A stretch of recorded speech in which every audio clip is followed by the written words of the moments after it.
लड़का बस हार्डवेयर की दुकान से कुछ खरीदने गया था, लेकिन उसके पास खड़ी अमीर महिला ने उसे सेवा कर्मचारी समझ लिया। अमीर महिला ने दावा किया कि उसके घर का पाइपलाइन खराब हो गया है और उसने लड़के से पूछा कि क्या वह मरम्मत के लिए घर आ सकता है। एक नए बालिग हाई स्कूल के छात्र के रूप में लड़का ऐसा प्रस्ताव कैसे मना कर सकता था, खासकर जब उसने अमीर महिला की आकर्षक छवि देखी। फिर उसने बिना संकोच के उस व्यक्ति की स्पोर्ट्स कार के पीछे बैठकर तुरंत ही फूफो के घर जाकर उनका पाइपलाइन ठीक कर दिया और साथ ही शावर हेड भी ठीक कर दिया। लेकिन जब वह घर लौटने की तैयारी कर रहा था, फूफो ने कहा कि वह नई मरम्मत की गई बाथरूम को आजमाना चाहती है और लड़के को पानी का तापमान जांचने के लिए भी आमंत्रित किया। एक जवान और मजबूत लड़के के रूप में उसने इतनी सुंदरता पहले कभी नहीं देखी थी। ऐसी स्थिति में उसने तुरंत ही अमीर महिला का निमंत्रण स्वीकार कर लिया। इस प्रकार दोनों ने एक कमरे में 3 घंटे तक समय बिताया और जब थके हुए शरीर के साथ घर लौटा तो माँ ने तुरंत कुछ गड़बड़ महसूस कर लिया। भला कौन अच्छा आदमी हार्डवेयर की दुकान से चीज खरीदने में 3 घंटे लेता है। लेकिन देखते हुए कि बेटा अब वयस्क हो गया है, माँ ने ज्यादा कुछ नहीं कहा। फिर से रात होते ही जैक ने खुद को अच्छे से सजाया संवारा और वो अमीर महिला के साथ मस्ती करने के लिए निकल पड़ा। माँ ने जब अपने बेटे को इतना स्मार्ट देखा तो उनके मन में गर्व की भावना उमड़ पड़ी। लेकिन तुरंत ही जब उसने अपने बेटे को एक बूढ़ी औरत की गाड़ी में बैठते देखा तो उनका दिल अचानक चिंता से भर गया। जल्द ही जैक को अमीर महिला एक बार में ले गई, लेकिन जैसे ही दोनों 3 लौट पी चुके थे, अमीर महिला के बाथरूम जाने का बहाना करने पर एक आदमी अचानक वहाँ आ गया।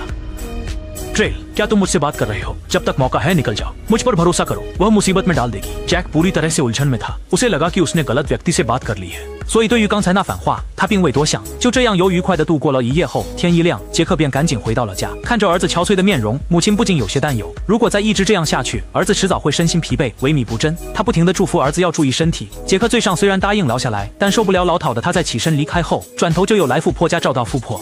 इस तरह से देर रात तक जैक थके हुए शरीर के साथ घर वापस आया और सो गया। हालांकि उसकी माँ जब उसके कपड़े ठीक कर रही थी तो संयोग से उसने बेटे का मोबाइल फोन पाया और जिज्ञासा के कारण वह फोन में मौजूद सामग्री को देखने से खुद को रोक नहीं पाई। उसने देखा कि उसका बेटा एक लॉरा नाम की औरत के साथ संबंध में है। उसने तुरंत उस औरत को घर पर खाने के लिए आमंत्रित कर लिया। लॉरा के आगमन पर जैक बिल्कुल चकित रह गया, पर माँ के बुलाने के कारण वह एक समय पर कुछ कह भी नहीं पाया। बेटे को एक इतनी बूढ़ी औरत के साथ संबंध में देखते हुए मेरी माँ तुरंत गुस्से से भर गई। भोजन के दौरान वह हर समय व्यंग्य से लॉरा को ताना मारती रही कि वह एक बूढ़ी औरत है और उनके बेटे के साथ संबंध सिर्फ इसलिए है ताकि बूढ़ा बछड़ा हरी चारा खा सके। लेकिन अनुभवी लॉरा ऐसे अपमान क्यों सहती? उसने बिना भाव बदले कुछ ही शब्दों में जवाब दिया